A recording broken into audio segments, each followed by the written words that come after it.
రాజుకి దీపావళి నవలల పోటీల్లో ప్రథమ బహుమతి వచ్చింది. అతడి పరిచయం కూడా ఆ పత్రికలో పడింది. మనిషికి చాలా ఇబ్బంది పెట్టే విషయం ఏమిటంటే తనలో కలిగే సంతోషమైన బాధైనా స్వేచ్ఛగా వెల్లడించలేకపోవటం. ప్రస్తుతం హిమ పరిస్థితి అదే. రాజుకి బహుమతి వచ్చిన సంగతి ఎవరికీ చెప్పలేదు. ఆ రోజు హిమ సాయంత్రం హాల్లో కూర్చుని రికార్డ్ వేసుకుంటోంది. పెళ్ళైన కొత్తల్లో కిరణ్ ఇంటి గురించి చెప్పిన జాగ్రత్తలు అందరినీ ఆలోచింపజేశాయి. ఇంట్లోని విలువైన నగదు వస్తువులు బ్యాంక్ లాకర్లో పెట్టేశారు. వీలైనంతగా రంగారావు గారు, గోపి, హిమ ఇంట్లో ఎక్కువసేపు ఉండటానికి ప్రయత్నిస్తున్నారు. హిమ వీలైనంతగా తల్లి బాధ్యత తీసుకుంటోంది. రేడియోగ్రామ్ వింటూ రికార్డ్ వేస్తోంది. ఇంతలో వసంత్ వచ్చింది. హలో వసంత, ఏమిటి విశేషం? ఇలా దయచేశావు? అబ్బా, నువ్వే రమ్మని ఇలా అంటావా? ఓ, ఆ మాట మర్చిపోయాను వసంత. ఏమీ అనుకోకు, రా కూర్చో. మళ్ళీ కిరణ్ ఫోన్ చేసిందా? లేదు, ఇప్పుడు బుక్ చేద్దాం ఉండు. హిమ కిరణ్కి ట్రంప్ కాల్ బుక్ చేసింది. చెప్పు వసంత, ఏమిటి విశేషాలు? ఈ నెలలో మా పెళ్ళి అనుకుంటున్నాం హిమ. అలాగా, అభినందనలు వసంత. ముహూర్తాలు పెట్టారా? ఇప్పుడు అదే పని మీద శివరాం, రాజు వెళ్ళారు. నేను ఇలా వచ్చాను. అలాగా, చాలా సంతోషం వసంత. ఇంతలో ఫోన్ మోగింది. హిమ తర్వాత వసంత మాట్లాడారు కిరణ్తో. తన పెళ్లి విషయం కిరణ్కి కూడా చెప్పింది వసంత. పెళ్లికి రమ్మని ఆహ్వానించింది. కిరణ్ అటు నుంచి పెద్ద ఇంట్రెస్ట్ చూపలేదు. పెళ్లికి ఏం ఏర్పాట్లు చేస్తున్నారు వసంత? హిమ అడిగింది. నేను రిజిస్టర్ మ్యారేజ్ చేసుకుందాం అనుకుంటున్నాను. శివరాం వినటం లేదు. రాజు కూడా తనని సపోర్ట్ చేస్తున్నాడు. మీ ఇంట్లో చెప్పావా? శివరాం వచ్చి మాట్లాడాడు. మా అమ్మ తనని బాగా తిట్టింది. శివరాం ఎంత నచ్చ చెప్పినా వినలేదు. మరి ఈ పెళ్లిని అడ్డుకుంటారేమో వసంత. నేను మేజర్ని. పెళ్లి అడ్డుకునే హక్కు వాళ్ళకి లేదు. అయినా నీకు పెళ్లి చేసే వయసేగా వసంత. ఇది వాళ్ళు చూసిన సంబంధం కాకుండా నువ్వు చూసుకున్నావు, అంతేగా. మా వాళ్ల స్వార్థం చూశాక తప్పక ఈ పెళ్లిని చేసుకోవాలనే అనిపిస్తోంది హిమ. ఇన్నాళ్ళు ఇంటికి నేను ఎంతో సాయం చేశాను. ఇప్పుడు నేను పెళ్లి చేసుకుని వెళ్ళిపోతే ఆ ఆదాయం ఉండదుగా. అవును, ఇన్నాళ్ళు శివరాం ఇచ్చే మందులు, చేసే చిన్న చిన్న సాయాలు పనికొచ్చాయి. ఇప్పుడు అతడు అల్లుడిగా పనికి రావటం లేదు. ఎవరు ఏమనుకున్నా అతడితో కొంత దూరం వచ్చాక వెనకడుగు వేసే ప్రసక్తి లేదు. వసంత, ఆవేశపడకు. అంతా నువ్వు అనుకున్నట్టు జరుగుతుందిలే. ఆ మాట ఎంతో బాగా అన్నావు హిమ. కిరణ్ ఏమీ సంతోషంగా లేదు. తన మనస్తత్వం తెలిసేందుకు నువ్వు అనుకోవటం. నేనైతే తప్పక వస్తాను. గోపి గారిని కూడా తీసుకురావాలి. అలాగే. ఏమిటో సందేహిస్తున్నావు? ఏమీ లేదు, నా గురించి కొంత చెప్పాలనుంది. నేను శివరాం చాలా దూరం వెళ్ళాం హిమ. అతడు నేను భార్యాభర్తలుగా గడుపుతున్నాం. అయితే ఏమైంది? అది మీ వ్యక్తిగత విషయం. నీకు తెలుసా? కాస్త ఆశ్చర్యంగా అడిగింది. ఈ మధ్యనే తెలిసింది. నువ్వేమనుకోకు, కానీ నీకు చాలా ధైర్యం అని నేను అనుకున్నాను. అది ధైర్యం కాదు హిమ, తెగింపు. మా ఇంట్లో జరిగే గొడవలు, వాళ్ల బాధ్యతారాహిత్యం, వీటన్నిటి నుండి శివరాంతో సాన్నిహిత్యం ఏదో ఓదార్పుగా ఉండేది. నా గురించి ఆలోచించని వాళ్ల మీద ఏదో ప్రతీకారం తీర్చుకున్నట్లుండేది. ఆ కాసేపు నా బాధలని, అశాంతిని మర్చిపోయేదాన్ని. వసంత, అంది హిమ ఆమెను ఆ ఆలోచన నుండి బయటకు తీసుకురావాలన్నట్టు. ఎందుకో ఇదంతా నీకు చెప్పాలనిపించింది. నేను చేసిన పొరపాటు నువ్వు చేయకు హిమ. నువ్వు సన్నిహితంగా ఉన్నది శివరాంతోనే. అతడే పెళ్లి చేసుకుంటున్నావు. ఇందులో తప్పే ఉంది వసంత. కాకపోతే నువ్వు ఇబ్బంది పడే పరిస్థితులు నీకెదురు కాలేదు, అందుకు సంతోషం. లేదు హిమ, ఎందుకో కొత్తలో ఈ పని వల్ల ఏదో సాధించినట్లు ఉండేది. తర్వాత అతడు పెళ్లి చేసుకోనంటే నా పరిస్థితి ఏమిటి అనే ఆలోచన వస్తే చాలా భయం వేసేది. వాళ్ళ అన్నయ్యకు మా పెళ్లి ఇష్టం లేదు. అతడు ఏదో మెలికబెట్టబోయాడు. బాగా కట్నం వచ్చే సంబంధం చేసుకోవాలని అతడి ఆలోచన. ఇంతలో శివరాం తల్లి చనిపోయింది. అన్నదమ్ములిద్దరి మధ్య కాస్త దూరం పెరిగింది. దానితో మా పెళ్లికి మార్గం ఏర్పడింది. నువ్వు, రాజు పద్ధతిగా ఉంటారు హిమ. మేం చేసిన పొరపాటు మీరు చెయ్యరులే. హిమ నవ్వేసింది. వసంత వెళ్ళిపోయింది. గిల్టీ ఫీలింగ్ అనేది మనిషిని ఎంత మాట్లాడిస్తుంది. రాజు, తను పద్ధతిగా ఉంటారట. నిజమా? నవంబర్ 18 వసంత శివరాంల పెళ్లి. పెళ్లికి 2 రోజుల ముందే వసంత సూట్ కేసు తీసుకుని శివరాం స్నేహితుడి ఇంటికి వచ్చేసింది. కాదు, ఆమెను ఇంటి వాళ్ళు వెళ్ళగొట్టారంటే బాగుంటుంది. తన వస్తువులు కొని తీసుకుని వసంత ఆ ఇంటి నుండి బయటపడింది. ఆమెను తన ఇంటికి పిలిచే స్వాతంత్రం తనకు లేనందుకు హిమ బాధపడింది. వసంత తన ఇంట్లో జరిగే గొడవ గురించి చెప్పినప్పుడు కాస్త భయం వేసింది. ప్రేమ పెళ్లిళ్ళు సినిమాల్లో చూపించినంత గ్లామరస్గా ఉండవని అర్థమైంది. స్థానిక సీతారామస్వామి కోవెలలో రాత్రి 8:30కి పెళ్లి. శివరాం బ్యాంకుకి వెళ్లి గోపిని పెళ్లికి పిలిచాడు. గోపిని తీసుకుని పెళ్లికి వెళ్ళింది హిమ. రాజు హడావుడిగా పనులు చేస్తున్నాడు. ఏ మహాశయ, సందడంతా నీదేలా ఉందే పలుకరించాడు గోపి.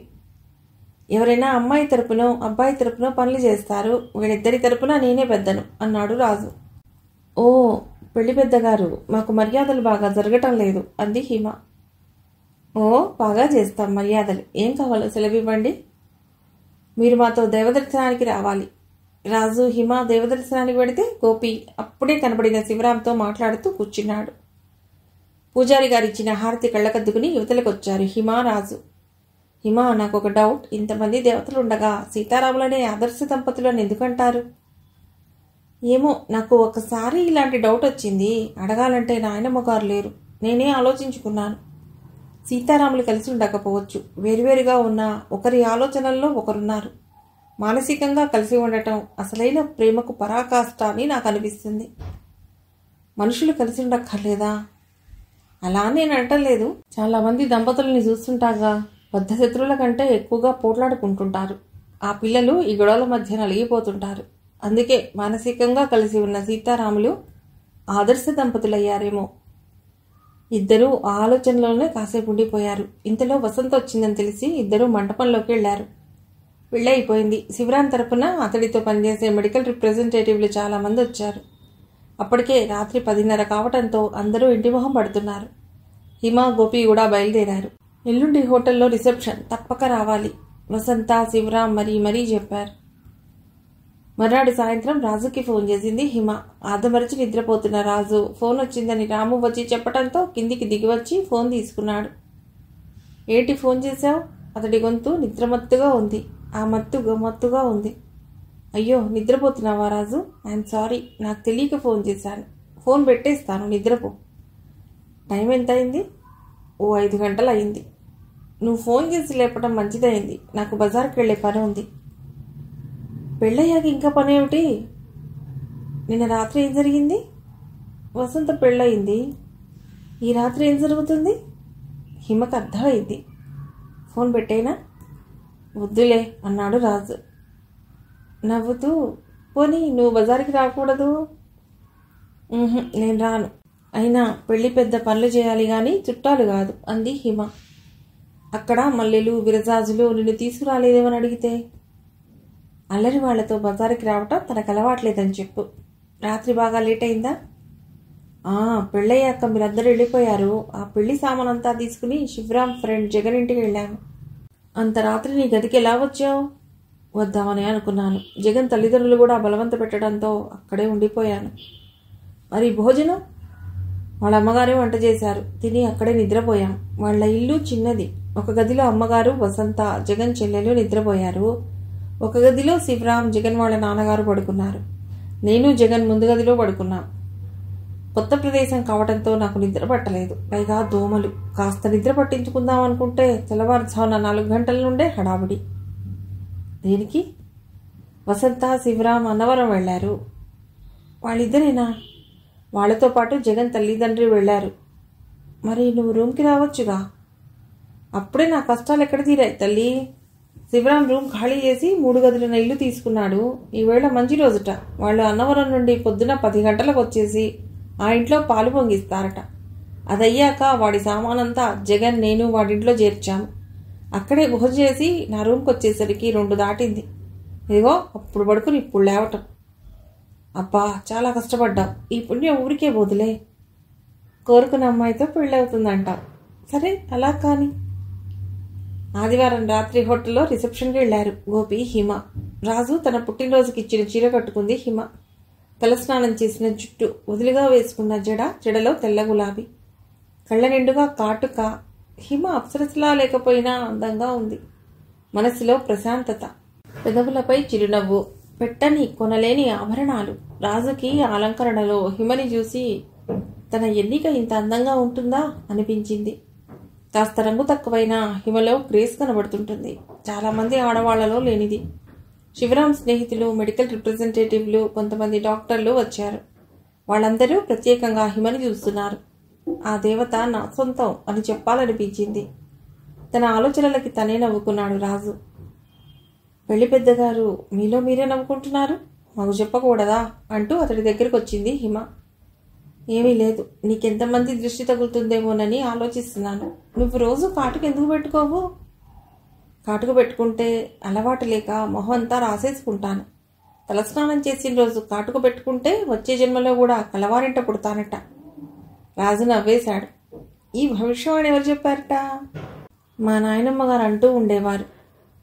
ఇంత చదువుకున్నా నీకు నమ్మకాలు పోవా? ఇంతలో హలో అన్నయ్య అంటూ వచ్చాడు మోహన్. మొన్న పెళ్లికి రాలేదే మోహన్ అని అడిగాడు రాజు.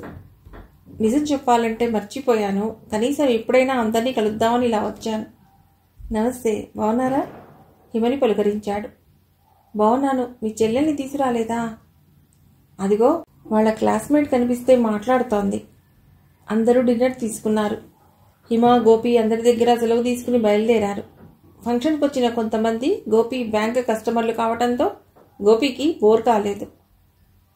గోపి స్కూటర్ స్టార్ట్ చేస్తున్నాడు. రాజు ఒక ప్యాకెట్ తెచ్చి హిమకి ఇచ్చాడు. ఏమిటిది? నీ గదిలోకి వెళ్ళి ఏకాంతంగా ఈ పేటిక తెరువు శశి అన్నాడు రాజు మాయాబజార్లో శ్రీకృష్ణుడిలా. సరే, గుడ్ నైట్ అంది హిమ నవ్వుతూ. ఆమె స్కూటర్ దగ్గరికి వెళ్ళేసరికి గోపి ఆ ప్యాకెట్ చూసి, గిఫ్ట్ ఇవ్వకుండా తెచ్చేసావేమిటి అడిగాడు. మనం మొన్ననే గిఫ్ట్ ఇచ్చేశాం. ఇది రాజు నాకెందుకో ఇచ్చాడు. అవునవును, నేను మర్చిపోయాను. ఇంతకీ ఈ ప్యాకెట్ ఏమిటి? ఏమో తెలీదు, ఇంటికెళ్ళి చూడాలి. ఇద్దరూ ఇల్లు చేరారు. రంగారావు గారే తలుపు తీశారు.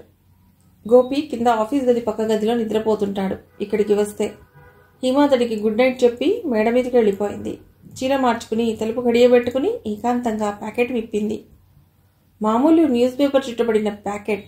పేపర్ తీస్తే ఎర్రటి రిబ్బన్ కట్టిన తెల్లని కాగితంతో చుట్టిన ప్యాకెట్. హిమ నవ్వుకుంది. సప్తవర్ణాలతో చిత్రాలు వేసే రాజుకి ఈ తెలుపు రంగు అంటే ఎందుకంత ఇష్టమో. ఆ కాగితం కూడా తొలగిస్తే స్పైరల్ బైండింగ్ చేసిన ఆల్బమ్. అప్పుడే వసంత పెళ్లి ఫోటోలు వచ్చేసాయా? హిమ ఆశ్చర్యంగా ఆల్బమ్ తెరిచింది. అది నిజానికి ఆల్బమ్ కాదు, తెల్లని చార్ట్ పేపర్ని ఆల్బమ్ సైజులో కట్ చేసి కుట్టినది. మొదటి పేజీలో వధువు హిమ జ్వాల, వరుడు నటరాజు అని ఉంది. చూస్తున్న హిమకి అద్భుతంగా అనిపించింది. తర్వాత పేజీ తీసింది. పెళ్లి పందిరి రంగురంగుల పువ్వులతో అద్భుతంగా అలంకరించి ఉంది. కాస్త దూరంలో పల్లకి. ఆ పేజీ కూడా తీస్తే పెళ్లిపీటల మీద వధువు అలంకరణలో హిమ, పక్కనే తోడి పెళ్లి కూతురుగా చిన్నపిల్ల. ఇద్దరి దుస్తులు బ్లాక్ కలర్ అవుట్లైన్తో గీయబడి ఉన్నాయి. బార్డర్, చీర, కొంగు, మామిడి పిందెల డిజైన్ అవి రంగులు వేసి ఉన్నాయి. మొహం మీద కళ్యాణం బొట్టు, బుగ్గ మీద నల్లటి దిష్టి చుక్క, కాళ్లకు ఎర్రని పారాణి, పట్టు పరికిణి కట్టుకున్న చిన్న పాప పాదాలు ముద్దుగా ఉన్నాయి. మొగలిపూ జడ. కొద్దిగా తల వంచుకుని కూర్చున్న పెళ్లి కూతురి మొహంలో సిగ్గు, చిన్న చిరునవ్వు అన్నిటినీ మించి ఆమెలో హిమ పోలికలు స్పష్టంగా కనబడుతున్నాయి. పక్కనే పళ్ళెల్లో పసుపు, కుంకుమ, గంధం, అక్షితలు, పన్నీరు బుడ్డి, అవి వేటి రంగులతో అవి ఉన్నాయి. అస్పష్టంగా కొందరు ముత్తైదువులు. పక్క పేజీలో పెళ్లి కొడుకు చిత్రం. పక్కనే తోడిపెళ్లి కొడుకుగా చిన్న అబ్బాయి. మొహంపై కళ్యాణ బొట్టు, బుగ్గ చుక్క, తెల్లని పట్టుబట్టలు, అంచులు మాత్రం డిజైన్ రంగులు వేసి ఉన్నాయి. పాదాలకు పారాణి, పక్కనే పళ్ళెల్లో పసుపు, కుంకుమ, గంధం, అక్షితలు, పన్నీరు బుడ్డి, తోరణాలు కట్టిన మండపం. పక్క పేజీ తిప్పగానే పెళ్లి కూతురి గౌరీ పూజ, ఆమెను మేనమామలు బుట్టలో తీసుకురావటం. ఆ తర్వాత పేజీలో అబ్బాయి కాశీ ప్రయాణం, బావమరిది బతిమాలి పెళ్లికి తీసుకురావటం. ఆ తర్వాత పేజీలో పెళ్లి మొదలైంది. తెల్లని తెరకి అటూ ఇటూ వధూవరులు జీలకర్ర బెల్లం పెట్టుకోవటం. తెర తీయగానే వాళ్ళిద్దరూ ఒకరినొకరు చూసుకోవటం. పెళ్లి కొడుకు మొహంలో చిరునవ్వు కనబడుతుంటే పెళ్లి కూతురి మొహంలో సిగ్గు. ఆ పై పేజీలో తాళి కట్టడం, తలంబ్రాలు పోసుకోవటం, సప్తపది, అగ్నిహోత్రం చుట్టూ తిరగటం. అక్కడ రాజు తన నైపుణ్యం అంతా చూపిస్తూ, వెనక అగ్నిహోత్రం జ్వలిస్తూ ఎరుపు పసుపు రంగుల్లో వరుడి పాదాలు పారాణితో వధువు మెట్టల వేళ్లు, వధూవరుల పాదాలు మాత్రమే చిత్రించాడు. ఇవి మాత్రమే కనబడుతున్నాయి. ఆ తర్వాత అరుంధతి నక్షత్రం చూడటం. ఆకాశంలో చిన్నగా నీలి మబ్బులు, పడమర వాలిపోతూ అరవంక చంద్రుడు. పెళ్లి రాత్రి జరిగినట్లుంది. పక్క పేజీలో సభా నమస్కారం చేస్తూ భార్యాభర్తలు, శుభం అనే అక్షరాలు. హిమ ఆ చిత్రాలు చూసింది, మళ్ళీ చూసింది, మళ్ళీ చూసింది. అవే చిత్రాలు, నిజానికి అవి కదిలే చిత్రాల్లా మనసులో ముద్ర వేసుకున్నాయి. ఆమెకు రాజుతో వెంటనే మాట్లాడాలని ఉంది, కానీ మనిషి అనుకున్నవి అనుకున్న టైంలో చేయగలగటం కొద్దిమందికి మాత్రమే కలిగే అదృష్టం. హిమ తలుపు తీసుకుని డాబా పైకొచ్చింది. కార్తీక పున్నమి వెళ్లిన వెన్నెల పల్సగా ఉంది. చుక్కలు ప్రకాశవంతంగా ఉండి రాజుకి ఏమైనా చెప్పాలా అన్నట్లు చూస్తున్నాయి. ఆమెకు మళ్లీ ఆ చిత్రాలు చూడాలనిపించింది. తలుపులు గడియబెట్టి మళ్లీ ఆల్బం చూడటం మొదలెట్టింది. అలా చూస్తూనే ఆల్బం గుండెలకు హత్తుకుని నిద్రపోయింది. అప్పుడు టైం తెల్లవారుజాము 3:30 అయింది. రాజు కాలేజీకి బయలుదేరాడు. నిజానికి కాలేజీకి వెళ్లే మూడు ఓపిక లేవు, కానీ హిమతో చెప్పకుండా కాలేజీ మానలేదెప్పుడు. అందుకని బయలుదేరాడు. అతడి స్టాప్లో దాదాపు బస్ స్టార్టింగ్ పాయింట్. అది దాటిన 3వ స్టాప్లో హిమ అదే బస్సు ఎక్కుతుంది. కానీ ఆమె బస్సు ఎక్కలేదు. రాజు మరోసారి చూశాడు. లేదు. ఎందుకు రాలేదు? రాకపోతే కనీసం ఫోన్ అయినా చేస్తుంది. రాత్రి లేట్ అయిందని ఇంట్లో ఏమైనా అన్నారా? చలిగాలికి ఆమెకు జ్వరం కానీ వచ్చిందా? హిమకు కొంచెం కూడా చలిగాలి పడదు. ఎలా? ఏం చేయాలి? రాజుకి కాలేజీకి వెళ్లాలనిపించలేదు. అతడు నెక్స్ట్ స్టాప్లో దిగిపోయాడు. ఎదురుగా ఉన్న హోటల్కి వెళ్ళాడు. ఫోన్ చేసుకోవాలి అడిగాడు కౌంటర్ దగ్గర కూర్చున్న ఓనర్ని. చేసుకోండి, 2 రూపాయలు అవుతుంది అన్నాడు. రాజు జేబులోంచి డబ్బు తీసి ఇచ్చాడు. ఇంతలో కిచెన్లో నుండి ఆయనెవరో పిలిచారు. ఆయన గల్లాపెట్టెకి తాళం వేసుకు వెళ్ళాడు. రాజు హిమ ఇంటికి ఫోన్ చేశాడు. అవతల హిమ చాలా లేటుగా లేచింది. కాలేజీకి వెళ్ళటం కాదు, ఎవరితో మాట్లాడాలని లేదు. ఆమె కాఫీ తాగి మళ్లీ మేడ మీదకి వెళ్ళబోతుంటే ఫోన్ మోగింది. ఆమె ఫోన్ తీసుకుంది. హిమ జ్వాలా స్పీకింగ్. నేను రాజుని. చెప్పు, ఏమిటి కాలేజీకి రాలేదు? రావాలనిపించలేదు. ఎందుకు? ఇంట్లో రాత్రి లేట్ అయిందని ఏమైనా అన్నారా? లేక చలిగాలికి జలుబు చేసిందా? అదేం లేదు. I'm perfectly all right. మరెందుకు కాలేజీకి రాలేదు? అసలు ఆ ఆల్బమ్ చూసావా? చూశాను. మరి ఆత్రేయ గారు అన్నట్టు రేయి గడిచిన హాయినంతా మనస్సు నెమరు వేసరా? హిమా అన్నాడతడు పబ్లిక్ ప్లేస్లో ఉన్నాననే విషయం మర్చిపోయి. హిమ నవ్వేసింది. ఆల్బమ్ చూసిన కళ్ళతో ఈ మామూలు మనుషుల్ని, బస్సుల్ని చూడాలని లేదు. కానీ నాకు నిన్ను చూడాలనుంది. ఇప్పుడే, ఇక్కడే అన్నాడు రాజు. వస్తాను. ఎక్కడ కలుద్దాం? నేను బజార్లో ఉన్నాను. అక్కడికి రాను. భావనారాయణ స్వామి గుడి. ఓ, మంచి ప్లేస్. నేను వస్తున్నాను. రాజు ఫోన్ పెట్టేశాడు. అప్పుడు వచ్చింది ఆలోచన, ఆల్బమ్ తెమ్మనవలసిందని. రాజు సర్పవరం భావనారాయణ స్వామి గుడి దగ్గరకు వెళ్ళిన 10 నిమిషాలకు హిమ వచ్చింది. నువ్వు ఆల్బమ్ తెస్తావో లేదో అనుకున్నాను అన్నాడు రాజు. నీ మనసు నాకు తెలుసుగా, అందుకే తెచ్చాను. రాజు, ఇలా బొమ్మలు వేశావే, ఎవరైనా చూస్తే? ఎవరో చూస్తారని కాదు, నేను వేసినది మన కోసం. ఇంతకీ ఎలా ఉన్నాయి? ఒక్క పాటలో చెప్పానుగా. అవును, సమయానికి నీకు మంచి పాటే గుర్తుకొచ్చింది. ఇంత సాంప్రదాయకంగా జరిగే పెళ్లి నువ్వెక్కడ చూసావు? మీ కిరణ్ గారి పెళ్లి చూశానుగా. కొన్ని గోపీని అడిగి తెలుసుకున్నాను. నాకు ఇలా పద్ధతిగా జరిగే పెళ్లి ఇష్టం. అందుకే వసంత రిజిస్టర్ పెళ్లి అంటే నేను ఒప్పుకోలేదు. కానీ ఏమిటో సందేహం, చెప్పు. ఇందుకు చాలా శ్రమ పడాలి, ఖర్చు కూడా కదూ. అయితేనే జీవితానికి ఒక్కసారి జరిగే పెళ్లి. ఆడంబరంగా జరుపుకోకపోతే ఎలా? ఏ, నీకు ఇష్టం లేదా? హిమ కాస్త నిరాశగా ఉంది. ఒకప్పుడు ఎన్నో కోరికలు, ఆశలు ఉండేవి. మా వాళ్ల ప్రవర్తనతో నా కోరికలకు అడ్డుకెట్ట వేశాను. చిన్నప్పుడు తెలియక అట్ల తద్ది కూడా కొత్త బట్టలు కుట్టించమని అడిగేదాన్ని. మా అన్నలు నా కోరికలు ఎక్కువని ఏడిపించేవారు. ఐఎమ్ సారీ, నా సోది చెప్పి విసుగు తెప్పిస్తున్నానా? అదేం లేదు హిమ, నీ గతం గురించి చెప్తేనేగా భవిష్యత్తులో నేను ఎలా చూసుకోవాలో తెలిసేది. రాజు, ఒక్కోప్పుడు నాకు భయం వేస్తుంటుంది. ఇంత ప్రేమకి నేను అర్హురాలినా? ఇది కల కాదుగా, కరిగిపోదుగా అని భయం వేస్తుంటుంది. భయం దేనికి హిమ? మనకి ఇంకా 2 ఏళ్లు చదువు ఉంది. మన చదువే మనకి రక్ష. పెద్దవాళ్ళు ఒప్పుకుంటారంటావా? ఖచ్చితంగా ఒప్పుకోరు. ఈ రోజుల్లో ఇలాంటి పెళ్లిళ్ళు మామూలే. నీతో మాట్లాడుతుంటే ధైర్యంగా ఉంటుంది. ఈ ఆల్బమ్ నా దగ్గర ఉంచుకోనా? అది నీదే అన్నాడు రాజు. హిమకి తెల్లవారుతూనే ఆరోగ్యం ఏదో తేడాగా ఉంది. ఒక్కటే ఒళ్ళు నొప్పులు, తలనొప్పి. ఆమెకు జ్వరం వచ్చిందని అర్థమైంది. ఆమె బలవంతంగా లేచి బ్రష్ చేసుకుంది. కింద కారు వెళ్ళిన శబ్దం. ఆమె నెమ్మదిగా మేడ దిగి రాజుకు ఫోన్ చేసింది. కొంచెం చలిగాలి కూడా పడకపోతే ఎలా హిమ? రాజు నవ్వాడు. ఏం చేస్తాం, దేవుడు నన్ను అలా సృష్టించాడు. 2 రోజులు జ్వరంతో బాధపడింది. ఆమె దగ్గర అవసరమైన మందులు ఎప్పుడూ ఉంటాయి, అవే వేసుకుంది. ఆ రోజు ఆదివారం. హిమ బ్రేక్ఫాస్ట్ ముగించి స్నేహ ఇంటికి బయలుదేరింది. 2 రోజులుగా కాలేజీలో ఏం జరిగింది తెలియదు. రాజుతో మాట్లాడి 2 రోజులయ్యింది. ఎలా ఉన్నాడో ఏమో, దారిలో కనబడితే పలుకరించాలి. హిమ ఆలోచిస్తూనే స్నేహ ఇంటికి చేరుకుంది. ఎక్కువ లెసన్స్ ఏం కాలేదు, ప్రాక్టికల్స్ ఎలాగూ తప్పవనుకో. అయినా ఈ మాత్రానికి ఇంటికి రావాలా? ఫోన్ చేయవలసింది అంది స్నేహ. మీకు ఫోన్ వచ్చిన సంగతి నాకు తెలియదు స్నేహ. ఎన్ని రోజులైంది? దాదాపు నెల అవుతోంది. అలాగా, ఇప్పుడైనా ఫోన్ నెంబర్ ఇవ్వు. స్నేహ చిన్న పేపర్ మీద ఫోన్ నెంబర్ రాసిచ్చింది. ఇంతలో హాల్లోంచి ఎవరివో మాటలు వినపడ్డాయి. ఇక నేను బయలుదేరుతాను స్నేహ. అప్పుడేనా? ఈవేళ సెలవేగా, ఫోన్ చేసి వెళ్ళు అన్నారు స్నేహ అమ్మగారు. అయ్యో, ఇప్పుడేం పెట్టుకోకండి పిన్ని గారు, ఏకంగా స్నేహ పెళ్లి భోజనం చేస్తాం. ఇదిగో మీ పరీక్షలు కాగానే చేద్దాం అనుకుంటున్నాం. అలాగా, సెలవుల్లో మాకు కాలక్షేపం పెళ్లి పనులు చేయడమేనన్నమాట. మరి 4 రోజుల ముందే రావాలి నువ్వు, కాఫీ ఇస్తూ అన్నారు ఆవిడ. అబ్బా, మా అమ్మకు ఎవరు దొరికినా నా పెళ్లి మాటలు చెప్పడం తప్ప పని లేదు. చాలా రోజులకు మా ఇంట్లో జరిగే శుభకార్యం. ఆ మాటకొస్తే మా ఆడపడుచు ఇంట్లో కూడా మా సరదాలు మాకుంటాయి. ఈ విషయంలో నేను మిమ్మల్ని సపోర్ట్ చేస్తాను పిన్ని గారు అంది హిమ. స్నేహ హిమని వెక్కిరించింది. హిమ నవ్వేసి ఇక నేను బయలుదేరుతాను. ఆమె స్నేహ ముందు గదిలోకి వచ్చేసరికి రాజు స్నేహ తండ్రి గారితో మాట్లాడుతున్నాడు. ఇద్దరూ ఆశ్చర్యపోయారు. ఇంతసేపు నాన్నగారితో మాట్లాడుతున్నది నువ్వా? అడిగింది స్నేహ. నేనే, చాలా రోజులైందని ఇలా వచ్చాను, ఇక నేను బయలుదేరుతాను. రాజు లేచాడు.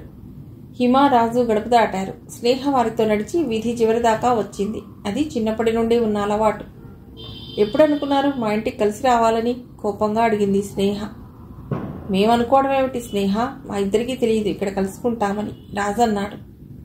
అమాయకత్వం నటించకండి. ముందే ప్లాన్ చేసుకోకపోతే ఇద్దరు ఒకేసారి మా ఇంటికి వస్తారా? నిజంగానే తెలీదు స్నేహ. కాలేజీలో ఏం జరిగిందో తెలుసుకుందామని నేను వచ్చాను. అది రేపు కాలేజీలో కూడా తెలుసుకోవచ్చు. మా ఇంటికి రానవసరం లేదు. మనిషికి పెద్ద అవమానం ఆత్మీయులు మా ఇంటికి రాకు అని చెప్పడం. హిమ రాజుల మొహాలు వాడిపోయాయి. మమ్మల్ని ఇంత అర్థం చేసుకుంటాం అనుకోలేదు స్నేహ. మీ నాన్నగారి దగ్గర సౌందర్యలహరి బుక్ తీసుకుందామని వచ్చాను అన్నాడు రాజు. ఇప్పుడిప్పుడే అర్థం చేసుకుంటున్నాను. మీ ఇద్దరు కలుసుకోవటానికి మా ఇల్లు పబ్లిక్ పార్క్ కాదు. స్నేహ, ఆ పేరు పెట్టుకుని స్నేహాన్నే అవమానిస్తున్నావు. ప్రపంచం అంతా మనకెదురు తిరిగినా మన స్నేహితులు మన పక్కన ఉంటే చాలనుకుంటాం. అయినా మీ ఇంటికి కలిసి వచ్చినా విడివిడిగా వచ్చినా నీకు సంజాయిషి ఇవ్వాలా? చిన్నప్పుడు ఎన్నిసార్లు మీ ఇంటికి రాలేదు, ఇప్పుడేమిటి కొత్తగా కోపంగా అడుగుతున్నావు అంది హిమ. ఆమె మాట్లాడే విధానాన్ని కొత్తగా చూస్తున్నాడు రాజు. ఆమె ఆవేశపడలేదు. స్నేహ పొరపాటుని ఎత్తి చూపిస్తుంది. ఏమో హిమ, మీరు మా ఇంట్లో కలుసుకోవటం నాకు ఇష్టం లేదు. అలా సూటిగా చెప్పావు, బాగుంది. నేను నీకు ఫోన్ కూడా ఎప్పుడూ చెయ్యను. హిమ స్నేహ ఇచ్చిన ఫోన్ నంబర్ చించేసింది. ఆమె కోపాన్ని వింతగా చూశారు స్నేహ రాజు. స్నేహ వెనక్కి తిరిగి ఇంటిదారి పట్టింది. ఏమిటి హిమ అంత కోపం నీలో? ఎప్పుడు చూడలేదు అన్నాడు రాజు. లేకపోతే ఏమిటి రాజు, మనిషికి ఎంత కోపం వచ్చినా మా ఇంటికి రాకు, మా ఇంట్లో నుండి వెళ్ళిపో అనకూడదు. ఏమనుకుంటోంది తను? వాళ్ళ ఇంట్లో కలుసుకుని మాట్లాడుకుంటే తప్ప మనకి కలుసుకునే చోటే లేదా? అవసరమైతే నువ్వు ఇంతలా రియాక్ట్ అవుతావు అనుకోలేదు. చెబుతున్నానుగా, మనిషికి ప్రాణం తర్వాత అవసరమైనది ఆత్మాభిమానమేగా. సంక్రాంతికి హిమ అన్నలు, అక్క, కిరణ్, పిల్లలు అందరూ వచ్చారు. హిమకి చాలా సంతోషంగా ఉంది. రోజుల తరబడి ఒంటరిగా ఉన్న ఆమెకు ఈ సందడి సంతృప్తిని ఇచ్చింది. కాలేజీకి సెలవులు ఇవ్వటంతో రాజుని కలుసుకోవటం వీలు కావటం లేదు. రాజుకి సంక్రాంతికి, దసరాకి తేడా లేదు. ఎందుకంటే అతడెప్పుడూ ఒంటరే. అయినా హిమని కలుసుకోమని ఫోన్ చేయలేదు. హిమే అతన్ని కలుసుకోవాలని ఫోన్ చేసింది. ఇద్దరూ మసీద్ సెంటర్లో కలుసుకున్నారు. హోటల్లో ఏం తిన్నావు రాజు? మా ఇంట్లో బొబ్బట్లు చేశారు. ఏం తిన్నావో ఏమో అని ఎన్నోసార్లు గుర్తు చేసుకున్నాను. మా హోటల్ వాడు కూడా పాయసం లాంటిదేదో చేశాడు. బాగుంది. పాయసం లాంటిది ఏమిటి రాజు? హిమ నవ్వింది. మరి దానిలో సేమ్యా, జీడిపప్పు లాంటివి లేవు. ఇంతలో హిమ దూరంగా చూస్తూ, అదిగో మా కార్, అందులో మా అన్నయ్యలు ఉంటారు. మనం ఇలా చూస్తే లేనిపోని గొడవ. అతడేదో అనబోయాడు. రాజు, నువ్వు రూమ్కి వెళ్ళు, మనం తర్వాత కలుసుకుందాం. హిమ చప్పున పక్కనే ఉన్న గోల్డ్ కవరింగ్ నగల షాప్లోకి వెళ్ళిపోయింది. కారు రాజును దాటుకుని వెళ్ళిపోయింది. నడి రోడ్డులో నిలబడిపోయిన రాజుకి హిమ మీద ఎప్పుడూ లేని కోపం వచ్చింది. ఆమె తనని కావాలని వదిలేసినట్లు అనిపించింది. రిక్షా కావాలా బాబు అంటూ వచ్చాడు రిక్షావాడు. రాజు మాట్లాడకుండా రిక్షా ఎక్కి కూర్చున్నాడు. కాస్త బజారు రద్దీ తగ్గాక ఎక్కడికి వెళ్ళాలి బాబు అడిగాడు రిక్షా అతడు. సరస్వతి ప్రెస్కి రాజు చెప్పాడు. అతడు రిక్షా దిగి చేతికొచ్చిన డబ్బు తీసి రిక్షా వాళ్ళకి ఇచ్చేసి మేడ మీదకి వెళ్ళిపోయాడు. రూమ్ తాళం తీసి కుర్చీలో కూర్చున్నాడు. హిమ చేసిన పని అతడికి అస్సలు నచ్చలేదు. తనకి వాళ్ళ అన్నయ్యలంటే ఎందుకంత భయం? వాళ్ళేమైనా అంటే సమాధానం చెప్పడానికి తను లేడు. టేబుల్ మీద చేతికి అందిన పుస్తకం తీసి తిరగేయసాగాడు. కానీ అది బుర్రలోకి ఎక్కడం లేదు. ఏదో చిరాగ్గా ఉంది. గంట క్రితమే స్నానం చేసినా మళ్ళీ స్నానం చేద్దామని తువాలు తీసుకుని తలుపు గడియబెట్టి డాబాకి అటువైపున్న బాత్రూంలోకి వెళ్ళాడు. అక్కడ షాప్లోకి వెళ్ళినా హిమకి ఏం కొనాలో అర్థం కాలేదు. కానీ ఒక్కోప్పుడు భగవంతుడు మనచే ఏ పని ఎందుకు చేయిస్తాడో తెలియదు. ఇప్పుడు హిమ కొనే కవరింగ్ నగలు కూడా అలాంటివే. ఆమె అవి కొని బయటకు వచ్చేసరికి రాజు కనబడలేదు. అతడికి కోపం వచ్చి ఉంటుంది. ఇప్పుడెలా? అతడికి కోపం వచ్చి ఉంటుందేమోనన్న ఆలోచన ఆమెను తోచనివ్వటం లేదు. ఆ కోపం పోవాలంటే తనే అతడి రూమ్కి వెడితే? ఆలోచన వచ్చిందే తడవు ఆమె అప్పుడే వచ్చిన బస్సు ఎక్కేసింది. బస్ దిగేటప్పటికి చిన్నగా చీకటి పడుతోంది. దారిలో కనబడిన ఒకరిని సరస్వతి ప్రెస్ ఎక్కడో అడిగి ప్రెస్ వైపు నడిచింది. పండుగ రోజులు కావటం వలన కాబోలు ప్రెస్ వాళ్ళు లేరు. నిశ్శబ్దంగా ఉన్న భవనం ఎందుకో దిగులుగా ఉంది. ఇక్కడి దాకా వచ్చి వెనుదిరకటం ఇష్టం లేదు. హిమ ప్రెస్ పక్కనున్న మెట్లెక్కి పైకి వెళ్ళింది. ముందుగల రూమ్ తలుపు గడియబెట్టబడి ఉంది. తలుపు సందుల్లో నుండి సన్నని వెలుగురేఖ డాబాపై పడుతోంది. అంటే రాజు దగ్గరలో ఉన్నట్టే. ఆమె డాబా మీదే నిలబడిపోయింది. బాత్రూంలో ఉన్న రాజుకి 2 మగ్గుల నీళ్లు వంటిపై పోసుకోగానే పూనిన వీరభద్రుడు వంటిపై జాలువారుతున్న నీటితో పాటు కిందకి దిగసాగాడు. హిమ మీద కోపం తన మీదకు తిరిగింది. తనకు అస్సలు బుద్ధి లేదు. హిమ ఎంతైనా ఆడపిల్ల. తను భయపడింది అంటే అర్థం ఉంది. ఆలోచించకుండా తను అనవసరంగా ఆమెపై కోపం తెచ్చుకున్నాడు. అతడు స్నానం ముగించి టవల్ జుట్టుకుని బయటకు వచ్చాడు. సంజు చీకట్లో నిలబడ్డ హిమని అతడు గుర్తుపట్టలేదు. ఎవరది? రాజు, నేను హిమని. అతడికి చెప్పలేని ఆశ్చర్యం కలిగింది. నువ్వా హిమ? అక్కడే నిలబడిపోయావే. తలుపు గడియ మాత్రమే పెట్టాను. తలుపు తీసుకుని కూర్చోవలసింది అన్నాడు. అతడు నడుం నుండి మోకాళ్ల వరకు తెల్లని టోకిష్ టవల్ చుట్టుకున్నాడు. నీళ్ల తడికి అల్లరిగా ఎగిరే జుట్టు ఒద్దిగ్గా నుదురు మీద అతుక్కుపోయింది. గుడ్డ మీద రోమాలతో చిక్కుకుని నీటి బొందులు మెరుస్తున్నాయి. అతడిని అలా చూసి హిమ మొహమాటంగా తలదిప్పుకుంది. రాజుకి కూడా అతని పరిస్థితి తెలిసింది. అతడు నవ్వుకుని గది తలుపులు బార్లా తెరిచాడు. ఆమెను అతడి జీవితంలోకి ఆహ్వానిస్తున్నట్లు. గదిలోని ఫ్లోరోసెంట్ దీపకాంతి ఆమె పాదాల మీద పడింది. రాజు కావలసినవి తీసుకుని మళ్లీ బయటకొచ్చాడు. లోపల కూర్చో హిమ అన్నాడు. పర్వాలేదు, నువ్వు తయారవ్వు అంది హిమ. నేను అటెళ్తాను. రాజు తిరిగి బాత్రూం వైపు వెళ్ళాడు. హిమ రూంలో కూర్చుంది. టేబుల్ మీద పేపర్ వెయిట్ పెట్టినా గాలికి ఎగురుతున్నాయి. హిమ ఆలోచనలు అలాగే సాగిపోతున్నాయి. తను ఏమీ ఆలోచించకుండా వచ్చేసిందా? తన గురించి రాజు ఏమనుకుంటాడు? వసంతలాగే తనకు ధైర్యం వచ్చేసింది అనుకుంటాడా? ఇన్ని రోజుల పరిచయంలో రాజు తనని ఎప్పుడూ రూమ్కి రమ్మని పిలవలేదు. పిలవకపోయినా వచ్చిందని అతను అపార్థం చేసుకుంటాడా? ఇంతలో రాజు లోపలికి వచ్చి పోడ డబ్బా కిటికీలో పెట్టి హిమకెదురుగా మరో కుర్చీలో కూర్చున్నాడు. నువ్విలా రావటం ఆశ్చర్యంగా ఉంది అన్నాడు చేతికి వాచి పెట్టుకుంటూ. అతడు తెల్లని లాల్చీ పిజామాలో మంచి రొమాంటిక్గా ఉన్నాడు. నా మీద కోపంగా ఉందా రాజు? నిజం చెప్పాలంటే కోపం వచ్చింది. అయినా నీకెందుకంత భయం హిమ? మీ అన్నయ్యలు ఏమైనా అంటే జవాబు చెప్పడానికి నేను లేనా? మా అన్నయ్యల కోపం నీకు తెలియదు. బజార్లో ఉన్నామని కూడా ఆలోచించకుండా అరుస్తారు. అయినా మనం ఏదో తప్పు చేస్తున్నట్లు వాళ్ళు నిలదీసి అడిగినప్పుడు సంజాయిషి ఇస్తావా? మనకి చెప్పాలనిపించినప్పుడు మనమే చెప్దాం. ఆ మాటకొస్తే ఇప్పుడే మా ఇంటికి రా, అందరూ ఉన్నారు, మాట్లాడదాం. రాజు నవ్వి, నీలో ఆవేశం కొత్తగా చూస్తున్నాను హిమ.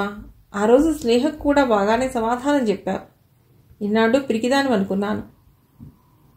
ధైర్యం అంటే ఏమిటి? కత్తిపుచ్చుకుని యుద్ధం చేయటమా? అది కాదు, అవసరమైనప్పుడు సాహసాన్ని ప్రదర్శించటం. ఏమైనా ఈ మధ్య నీలో కొత్త కోణాన్ని చూస్తున్నాను. ఉండు, నీకు మంచి కాఫీ ఇస్తాను. వద్దు వద్దు, నీతో మాట్లాడదామని వచ్చాను. వెడదు గాని మొదటిసారి నా గదికొచ్చావు, మర్యాద చేయకపోతే ఎలా? అతడు ఒక పేపర్లో బిస్కెట్స్ వేసి హిమకిచ్చాడు. తర్వాత కాఫీ కలిపి ఇచ్చాడు. గోపి చెబితే ఏవో అనుకున్నాను. కాఫీ బ్రహ్మాండంగా ఉంది. ఇక నేను బయలుదేరుతాను. రాజు పెట్టి తాళం తీసి ఒక ప్యాకెట్ తీసి ఇచ్చాడు. ఏమిటిది? రాధాకృష్ణుల విగ్రహం. అది మంచి గంధంతో చేసినది. ఎక్కడిది?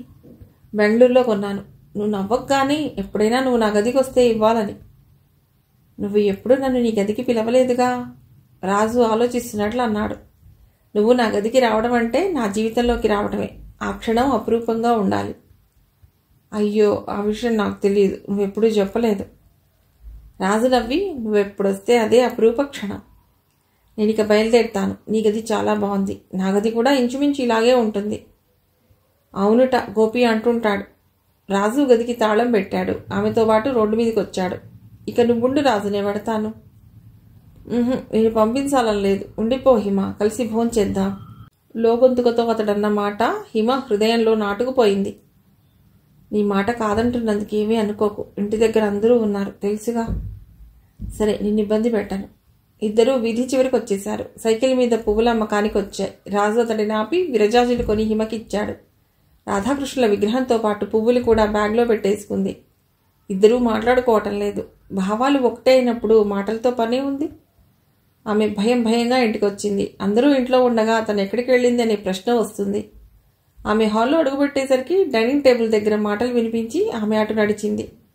అన్నలు, వదిళ్ళు, కౌసల్య, కిరణ్, కృష్ణవేడమ్మ గారు, రంగారావు గారు, పిల్లలు అందరూ భోజనాలు చేస్తున్నారు. గోపి అక్కడ లేడు. ఆమె మనసు ఒక్కసారి బాధపడింది. ఎవరూ తన గురించి ఎదురు చూడలేదు. ఎవరికీ తను గుర్తు రాలేదు. ఉండిపో హిమ, కలిసి భోంచేద్దామన్న మనిషిని వదులుకుని వచ్చింది. రా నువ్వు భోజనానికి, అంది పెద్ద వదిన. చీర మార్చుకొస్తాను. తను మరీ ఇంతలా ఆలోచిస్తుందేమిటి? వాళ్ళు తన వాళ్ళు పండగ పూట కలిసి భోజనం చేస్తున్నారని బాధపడ్డం ఏమిటి? కానీ బాధ లాజిక్ని మింగేసింది. మిగిలిన కథ తర్వాతి భాగంలో.